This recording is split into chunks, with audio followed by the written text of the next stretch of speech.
Sadhguru Jagi Vasudev is a realized master, mystic, and yogi. He has shown the way for people to attain to their natural joy and to live life with experience from one's own inner nature. His presence is filled with grace and compassion. Sadhguru's scientific approach towards spirituality and work towards the upliftment of humanity have received accolades worldwide. The words that come from him in intensity and utmost clarity, from his deep understanding and wisdom, can change the very core of the being.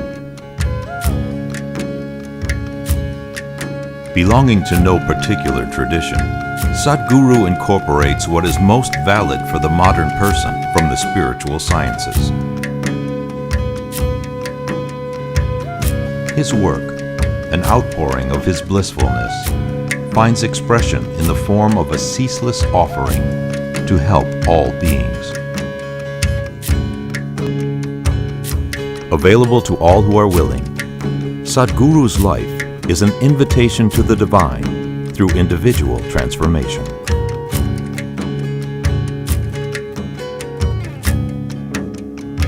Welcome to the silent revolution of self-realization.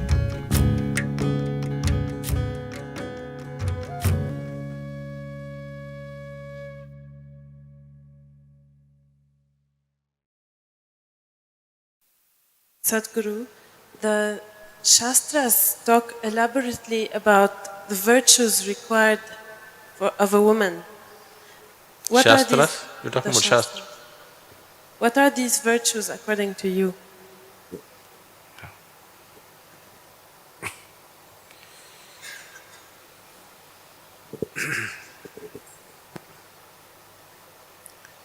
What virtues Shastras describe or demand out of a woman were pertaining to a certain time in history. This tradition has allowed this, that there are two dimensions to the teaching, Shrutis and Smrutis. One is eternal, unchanging, another should be constantly evolved from generation to generation. So going by virtues or moral codes which were prescribed thousands of years ago may be just out of place today. But the basic virtue for any human being, whether it's a man or a woman, I don't see separate virtues for men and women. The basic virtue for any human being is to be true to himself. When somebody is really true to himself, then functioning in the world is just a question of adjustment. Adjusting to the situations that we have chosen to live.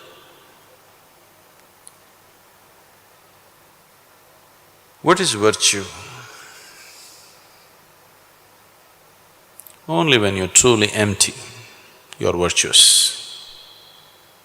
Otherwise, if you are mind, you're never virtuous. Only when you're no more mind, you can be virtuous. Your ideas of virtue, if you do this, it's virtue, if you do not do that, it is something else. This is not life virtue, this is social virtue. Society's virtues are different, they serve the society. Life virtues serve life.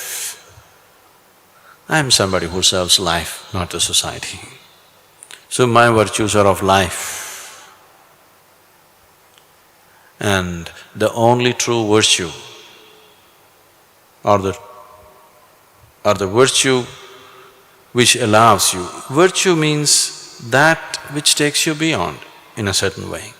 The only thing that can take you beyond is if you are no more a limited being, if you are a vast emptiness within you, every thought that you get, every emotion that you get, every feeling that you have you're not really associated with it.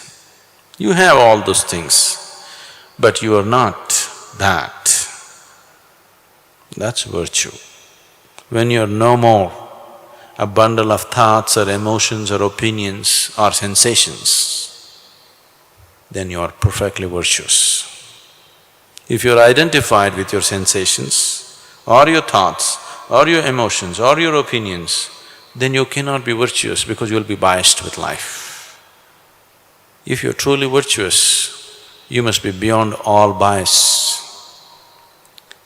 When you're identified with something, either the body or the mind or the emotion, there cannot be any virtue.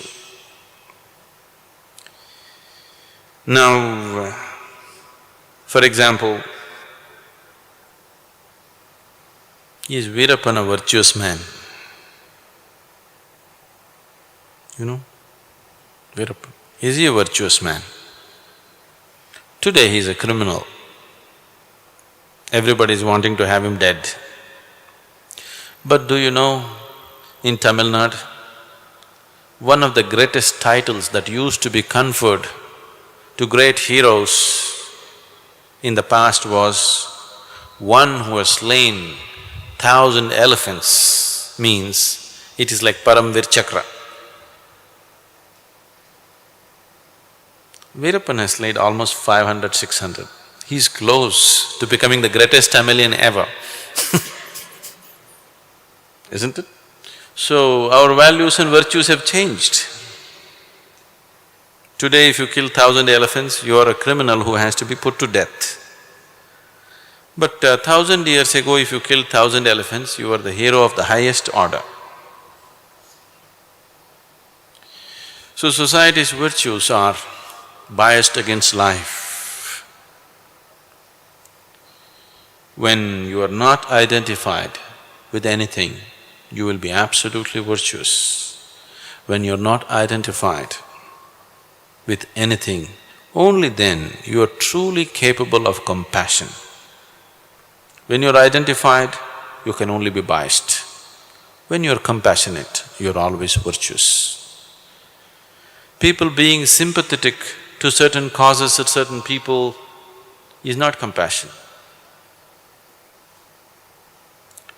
When you're passionate about everything, when your passion has become all-encompassing, then you're compassionate.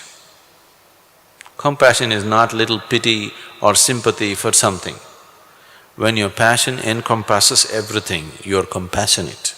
Compassion is the highest virtue in a way, and compassion is not possible if you're identified with this or that. Only when you're able to just look at life as life, only then you can be compassionate. If you look at it as my life or your life, no compassion. When life is just life, there is compassion. There is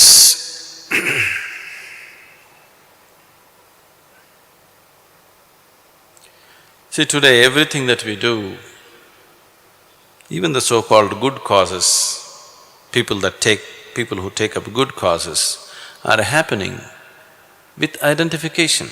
Now that you asked about woman's virtue, now there are women's movements who are trying to set a new set of virtues because they don't like the old ones. New virtues will not be any better. In fact, they're more demanding and killing than the old ones. If a woman transcends her identification with her body, then she will be virtuous. If she is identified with body parts, she cannot be virtuous. When you refer to life as life, it's fine. But when you refer to life either as masculine or feminine, this whole idea has entered you not because you have perceived some other level of duality. The difference in the body parts between a man and woman has entered too deeply into your consciousness that you can't think beyond it.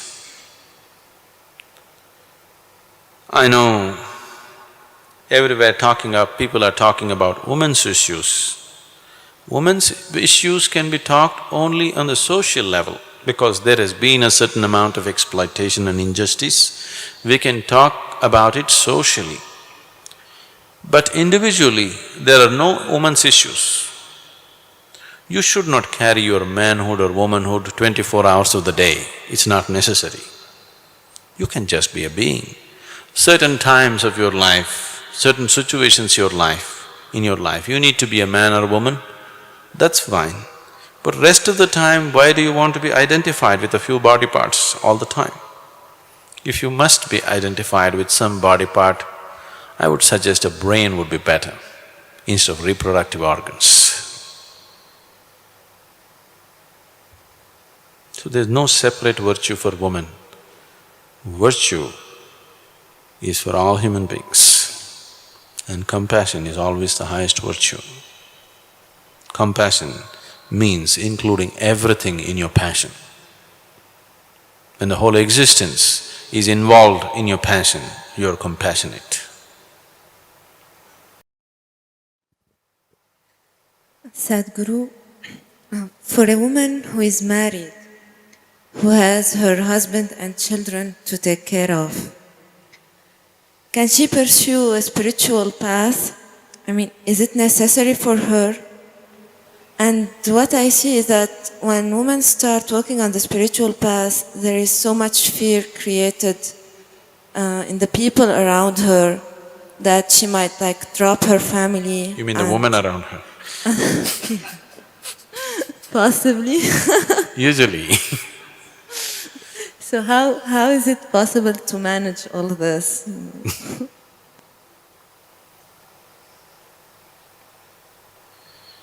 So,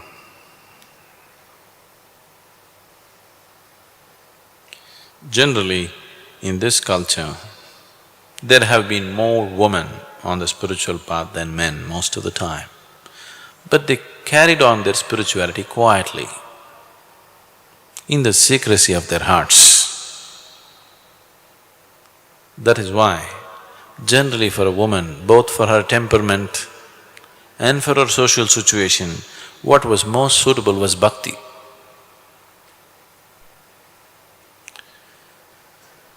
So she pursued her bhakti in her heart, nobody in the house need to know. In the secrecy of her heart, it went on. But now, this bhakti moment definitely was more alive in the women of the world than in the men, in terms of numbers, if you take it. But the male bhaktas always became famous.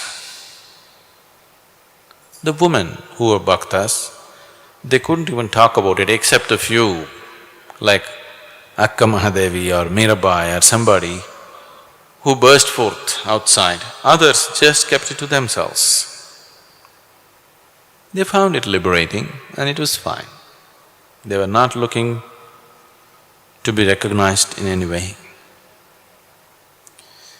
Today, we have brought in kriyas, jnana, bhakti, everything into woman's life, which she can very much carry on in her own house.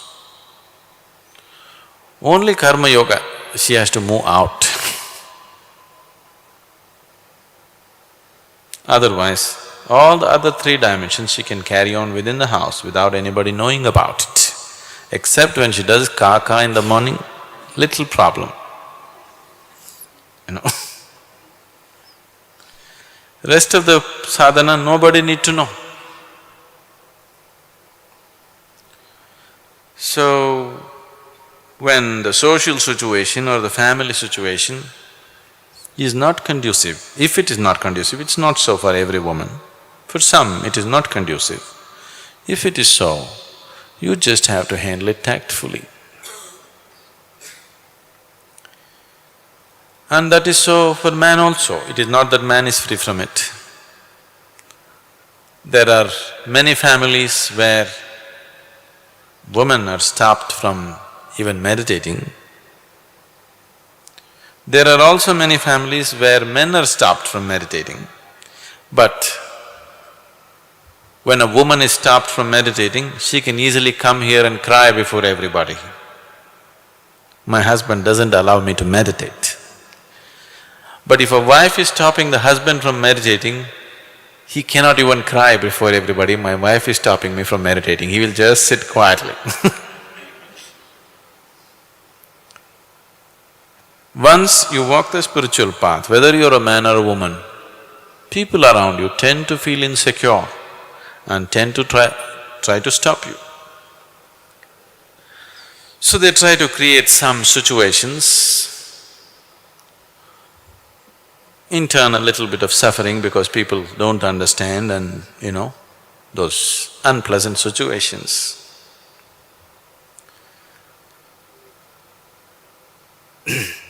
Once it happened. A women's liberation meeting was going on. One of those hardcore women's lib was going on as to how many ways women are suffering in the world. One small little meek man was sitting in the front row and he raised his hand and said, I know one way that women have not suffered. This woman libber looked down upon him and said, now you tell me, which way is that? Women have suffered every possible way. Now you better tell me. He stood up and said silently, women have never suffered silently. When they suffer, they can make a lot of noise about it. When man suffers, he cannot make noise about it because he feels ashamed of that also. He suffers that also. A woman would feel relieved complaining about her situations, that somebody is stopping her from doing something. But a man suffers that sharing also. So, it is not just for a man or a woman. Once you walk the spiritual path, whether you're a man or a woman, people around you, if they are not mature enough, they will get insecure. This insecurity is because suddenly they find you're becoming self-contained, that you seem to be fine by yourself. You don't seem to need somebody else. When you were leaning upon them, they were complaining on it. When you don't lean upon them anymore, they complain about that. And this freedom is scary. And they have heard stories how Gautam Buddha left his child and wife and walked away.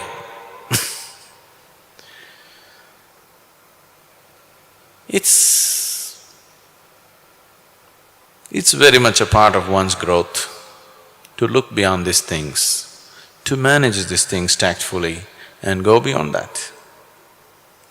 If the situation is so crude that it is becoming very, maybe sometimes even violent, physically violent, then one has to see what to do about it. Which you anyway look at it, whether this situation comes because of your spiritual sadhana or you want to go to the cinema or whatever. If situations go beyond control, we see how to solve them, isn't it?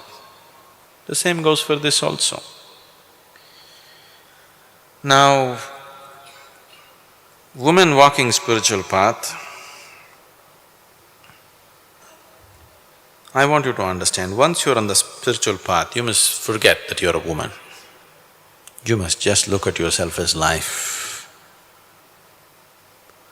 Once you're on the spiritual path, you must forget that you're either a man or a woman. That's a basic step you have to take. Why? Maybe you still have to play the role of a woman or a man in your family, that's different. But why? Spiritual paths around the world have always encouraged people to take brahmacharya or sannyas, is simply that, to eliminate the duality in your mind. There is something which is playing between the duality. there is something which is absolute. Spiritual path means you're tending to go towards the absolute. If you invest your life in duality, you have to do juggling.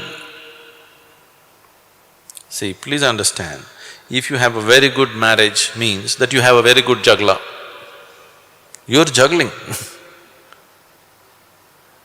If you don't juggle properly, they fall down here and there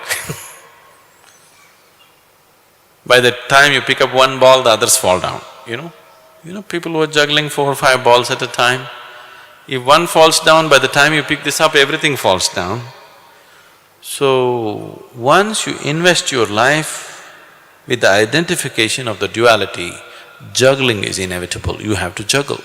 You have chosen to juggle. Spiritual path or no spiritual path, juggling is every day, isn't it? How capable you are is how well you manage the situation. So this juggling did not enter your life because of the spiritual path. This juggling entered your life because you invested in the identification of being identified with the dualities of life. So marriage is an investment in duality. So once you made an investment, you can't throw it away. You have to see it to some extent. To whatever extent you feel is relevant, to that extent you have to see it through.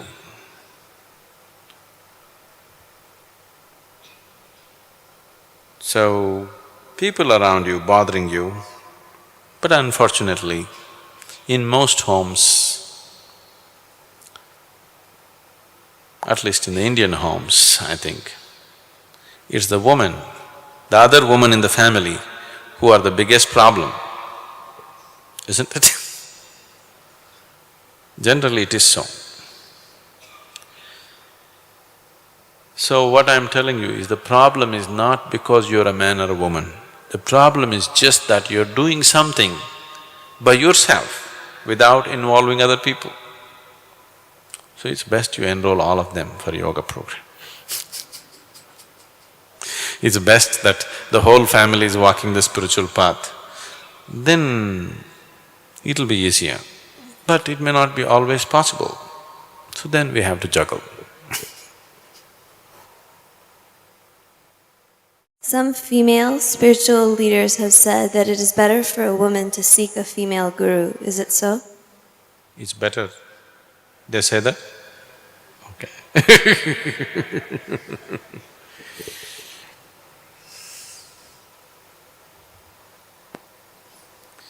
Now, one thing, if you're still a female or a male, it means you're not yet spiritual. And especially if you're still seeing a guru as a male or as a female, you have no possibility. You are still not able to disidentify yourself with your body parts, it's okay. If you're still identifying your guru also with his body parts or her body parts, then you just don't know what it is. This is coming from absolute ignorance. This is a reaction to thousands of years of being downtrodden. Socially may be correct, spiritually not relevant. If you look at your guru either as a man or a woman, you'll miss the whole point.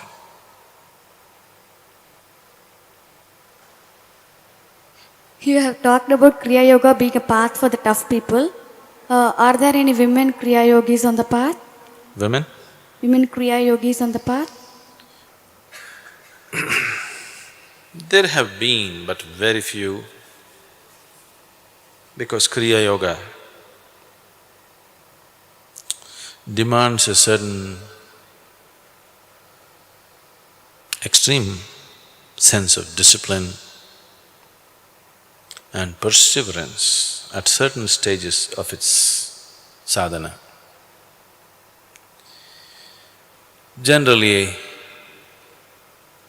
it's not that it's not possible, but generally, women did not choose Kriya Yoga because they don't like that kind of hardship. It is not necessary that Kriya Yoga should mean hardship, no.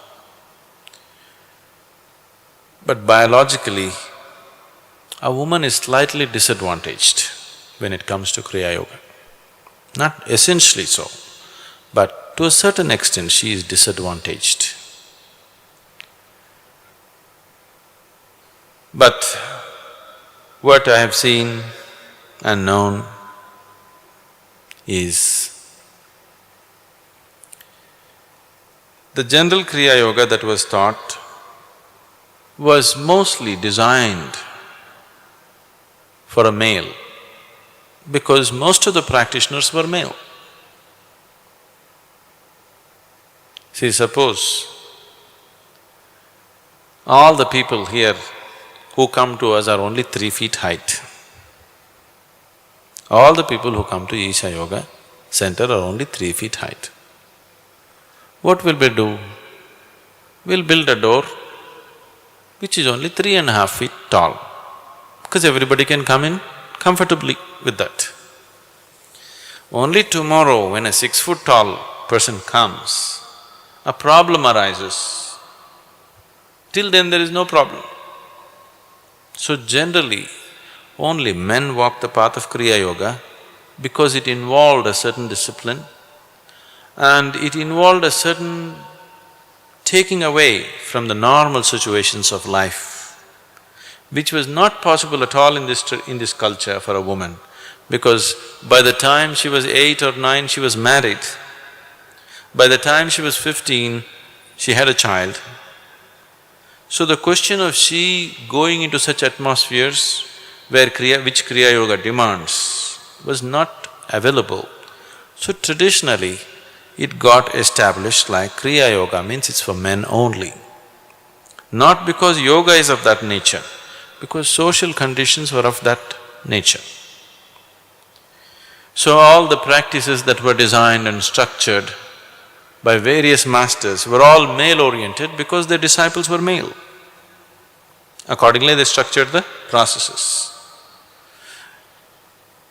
This does not mean no woman has walked Kriya Yoga path, no, many have, but they were a very small minority. So not too many practices were designed for them. But the systems that we have structured here are suitable for women also. They're doing well with their practices.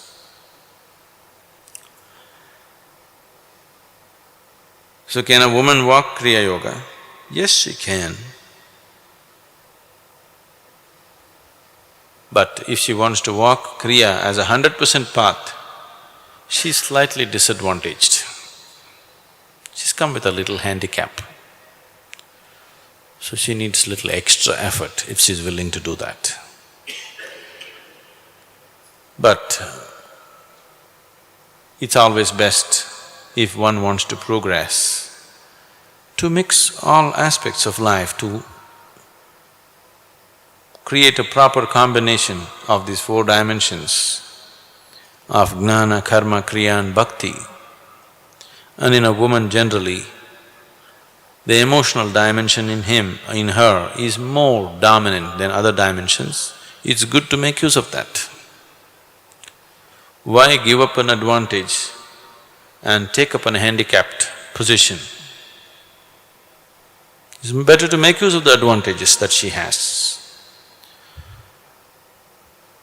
What I see is, if she has a little bit of bhakti in her, then her kriyas just get fired up so easily.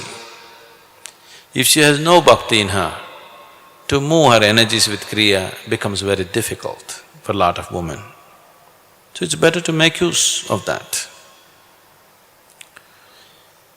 A man would be more comfortable generally. This is not 100%. Generally, what you refer to as masculine is more comfortable with jnana and kriya and karma. A woman is more comfortable with bhakti and kriya as a combination rather than jnana and kriya as a combination. But that's not true with every woman or every man.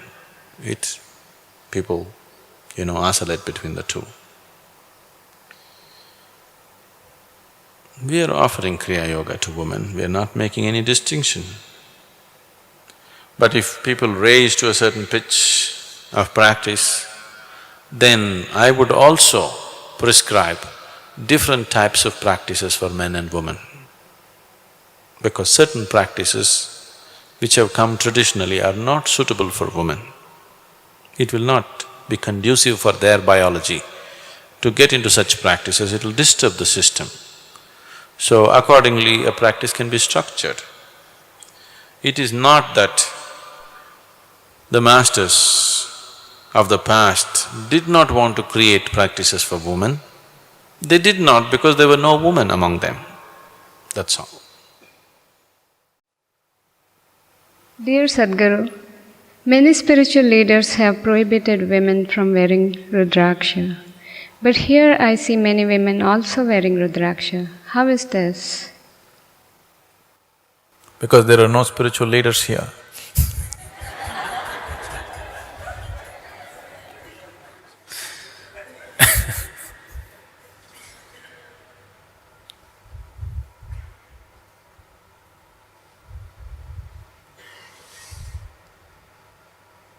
You need to understand this. If survival is a very dominant factor in our lives right now, then naturally man dominates the situation. If physical situations, social situations are not well established, if there is strife and physical threat all the time, then naturally man will dominate because physically, physiologically, he's better equipped to handle survival on the physical level. But once societies are well established, when survival is not the big issue, when we are looking at finer aspects of life, there will be no distinction between man and woman.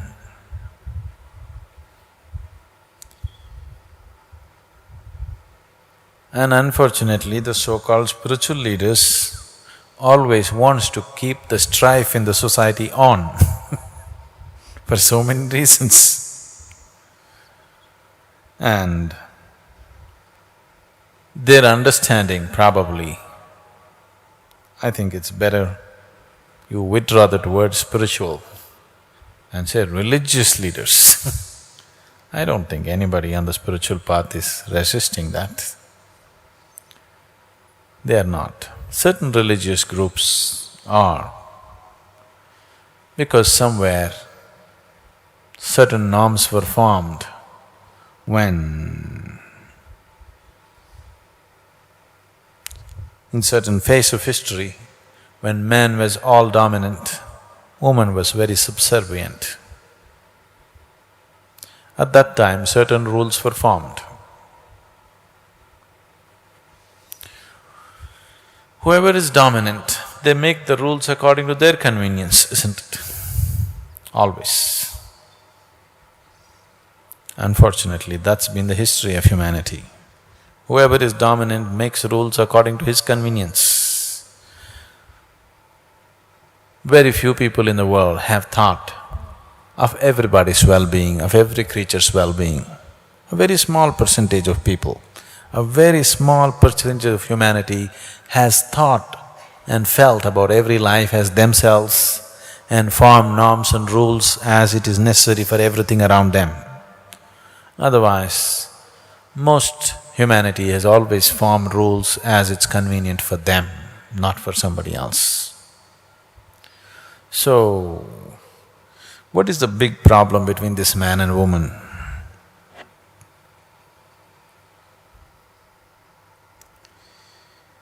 They've just forgotten that they're the same species, that's one big problem.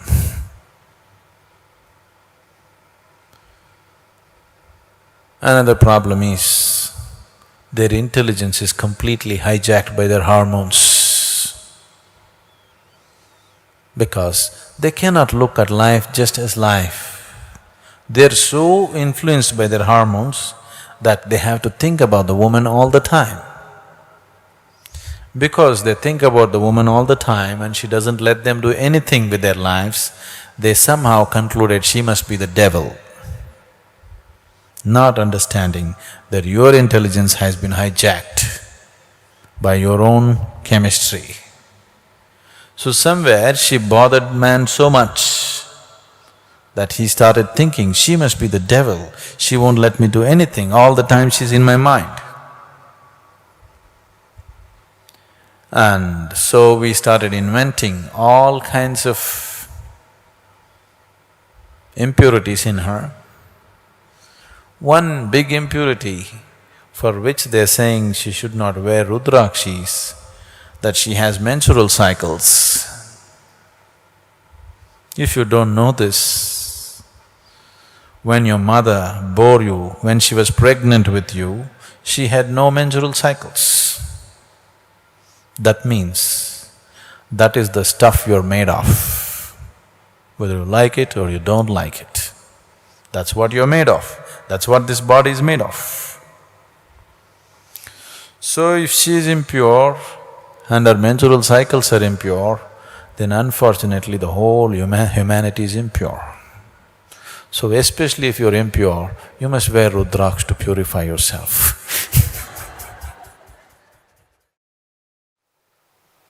Sadhguru, what are your views on adultery? How does it affect one spiritually? If there is no love in your heart, you are anyway an adulteress.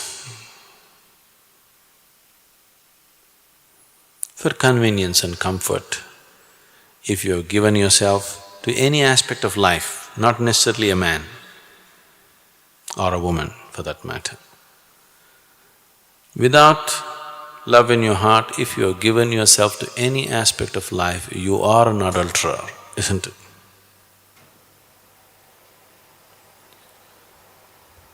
So am I against adultery? Yes, in that sense, yes, with every aspect.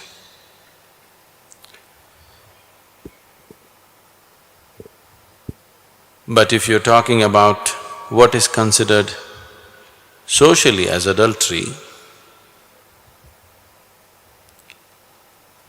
it is individual, and for every action that you perform, there is a consequence.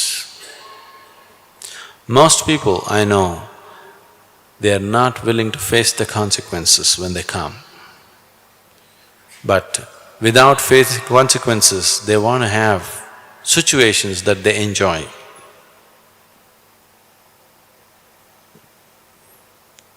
Then anybody who is not willing to joyfully accept the consequences that come to them for whatever actions they perform is just a fool. And a fool is somebody who is against himself in so many ways. Anybody who works against himself, anybody who turns himself against himself or herself against herself, what shall we say about them? So, with your actions, if you're turning yourself against yourself, because you do things senselessly, you're not doing things by choice, you're doing things senselessly, simply because you have given in to a certain aspect of your body or your emotion or something, then definitely it's not okay. Because you will bring suffering to yourself. Anything that brings suffering to any human being, especially to himself, is it okay? Anybody who simply goes about bringing suffering to themselves for whatever reason they have, it doesn't make sense, isn't it? I'm not against or for anything. I want you to live sensibly.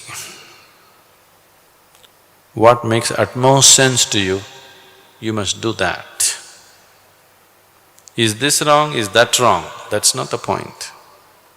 Are you living your life sensibly? That's the question.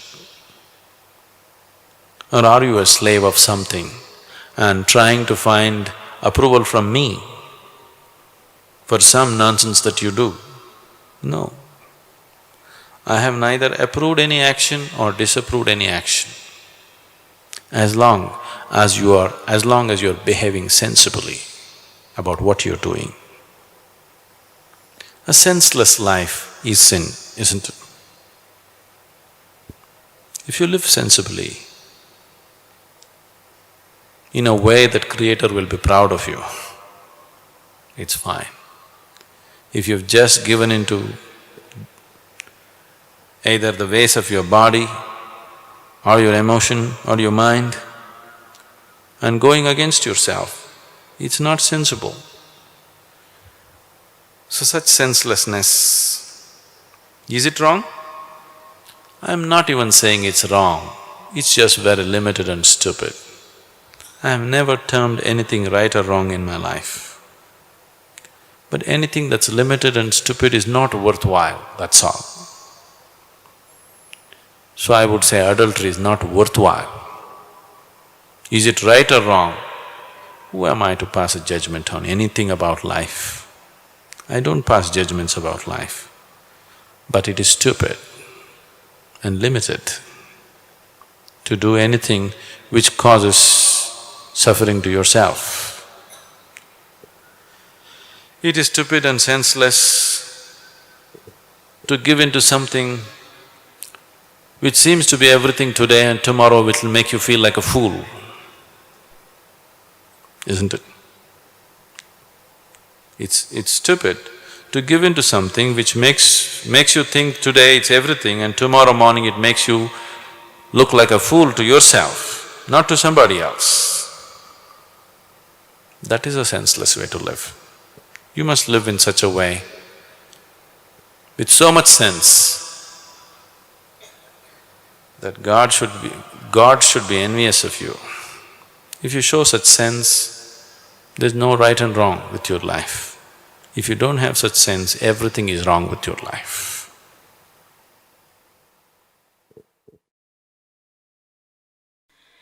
You are my perfect mirror, you show me what I'm not. In the endless pit of what once was me, layer and layer you peel off me. The pain it is, but the joy it brings. So thank you for showing me what I'm not, for showing me what I could be.